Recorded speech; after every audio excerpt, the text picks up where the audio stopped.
کہتے سویرے سویرے آیا تو کہنے لگا حضور مجھے توبہ کرا دیں، آج کے بعد نہ جھوٹ بولوں گا، نہ حرام کھاؤں گا، نہ شراب پیوں گا۔ تو کہتے ہیں جتنے لوگ بیٹھے تھے کان کھڑے ہو گئے، کہا تجھے کیا ہوا؟ کہنے لگا 11-12 سال کا نوجوان آیا مجھے توبہ کرا گیا۔ چڑھتی جوانی، 11-12 سال 14-15 سال کا بچہ مجھے توبہ کرا گیا۔ تو کہتے ہیں میں بے حیرت ہوئے کہ اتنا سا بچہ۔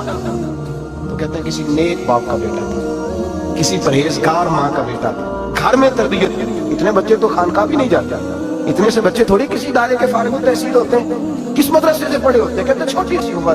تو کہا جناب آپ کو کیسے ملا؟ تو وہ شخص کہنے لگا حضور کل میں گیا بازار، میں نے بغداد کے چوک سے 10 کلو مچھلی بھی خرید لی اور کچھ اور ضرورت کی چیزیں بھی، مہمان آنے تھے، وہ سارا کچھ خرید کے میں جب نکلا تو سامان زیادہ ہو گیا۔ چوک میں مزدور بیٹھے ہوتے تھے، میں نے کہا بھئی میرے ساتھ فلاں محلے تک سامان پہنچانا ہے۔ وہ بچہ کہنے لگا چچا اگر میں چلوں تو؟ میں نے اس کو ایڈریس وغیرہ بتلایا تو 3 دینار مزدوری طے ہو گئی سامان گھر پہنچانے کی۔ کہتے میرے ساتھ وہ نکلا اور جب رستہ طے کرنے لگا تو رستے میں گرمی بڑی سخت تھی، ظہر کا وقت تھا، ذرا ہم نے چند قدم اٹھائے، 2-4 گلیاں گزرے تھے کہ اذان ظہر کی آواز آنے لگی۔ تو کہتے ہیں بڑی منت کے انداز میں، بڑی گزارش کے انداز میں میری طرف دیکھا، عمر چھوٹی سی ہے، کہنے لگا چچا اگر اجازت مل جائے تو میں ظہر کی نماز پڑھ لوں۔ کہتے ہیں میں ایک جگہ پھٹے پہ بیٹھ گیا اور گپے کرنے لگا، سامان وہاں رکھا، میں نے کہا پڑھ لے نماز۔ کہتے ہیں بچہ نماز پڑھنے چلا گیا، باقی لوگ دیر سے آئے، وہ نماز پڑھ کے جلدی آ گیا۔ میں نے کہا بیٹے تو جلدی آ گیا ہے؟ کہنے لگا اس لیے جلدی آیا ہوں کہ آپ یہ نہ سمجھے یہ کام چور ہے، میں نے نفل چھوڑ دیے ہیں، فارغ ہو کے پڑھ لوں گا۔ کہتے ہیں سامان اٹھایا، رستے میں گرمی شدت کی تھی، اس کا پسینہ بہنے لگا، میں آگے بڑھا، میں نے کہا بیٹے سامان تھوڑی دیر کے لیے مجھے دے دو، گرمی زیادہ ہے۔ کہنے لگا چچا کسی کا تربیت یافتہ ہو، کسی نے ٹریننگ دی ہے، کہا ماں باپ نے کہا تھا حرام لقمہ گھر نہ لانا، کہا بات کیا ہوئی؟ کہنے لگے میں آپ کو نہیں دے سکتا، اس لیے کہ 3 دینار مزدوری گھر پہنچانے کی طے کی ہے، اگر آپ اٹھائیں گے تو پھر میں پیسے پورے نہیں لوں گا۔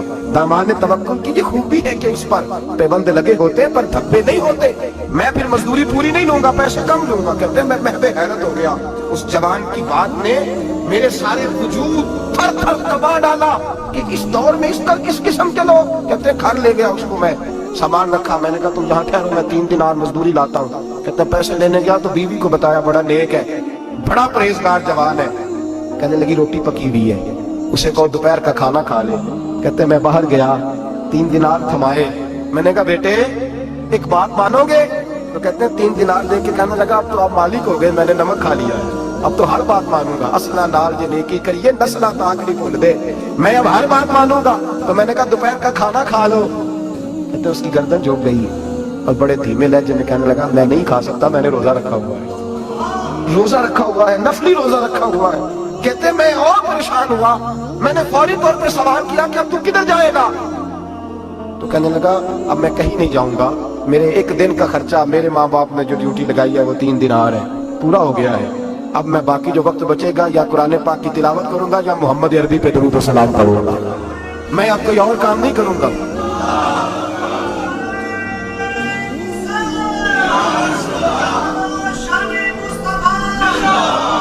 شخص کہنے لگا کہ میں نے کہا افطاری کر لینا، کہنے لگا مجھے مسجد بتا دو، میں جا کے اللہ اللہ کرتا ہوں، مجھے شام کو لے آنا۔ افطاری ہمارے ساتھ اس کی طے ہو گئی، مسجد چلا گیا، مغرب بعد لینے گیا تو کہنے لگا عشاء کے بعد آنا، اب تو میں نے پانی سے افطار کر لیا، کھانا کھانے جاؤں گا تو جماعت رہ جائے گی۔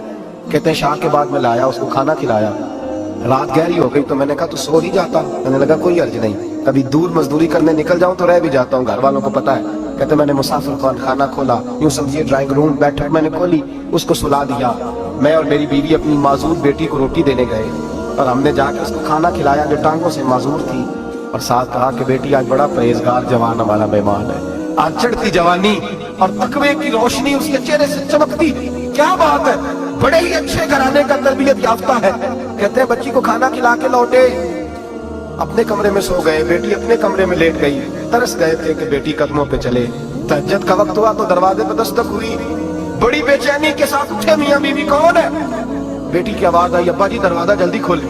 کہتے ہیں کلیجے پھٹنے لگے، ذہن بکھرنے لگے، سوچے ہیں کہ وہ 2-1 منٹ ہمارے اوپر پہاڑ بننے لگے، دروازہ کھولا تو وہ بیٹی جس کے لیے ترس گئے تھے کبھی چلے گی وہ اپنی ٹانگوں پہ کھڑی ہے، کبھی دوڑ کے ادھر جاتی کبھی دوڑ کے ادھر آتی۔ بیٹیاں پریشانی کا فون کرتے تو پھر بھی آنسو نکل آتے ہیں، اور بیٹی گھر میں خوشی آ جائے تو پھر بھی ماں باپ رو کے شکر ادا کرتے ہیں، ان کے لیے روتے ہی رہتے ہیں۔ کہتے میں تڑپ گیا، بیوی بھی رونے لگی، بیٹے یہ کیا ہوا؟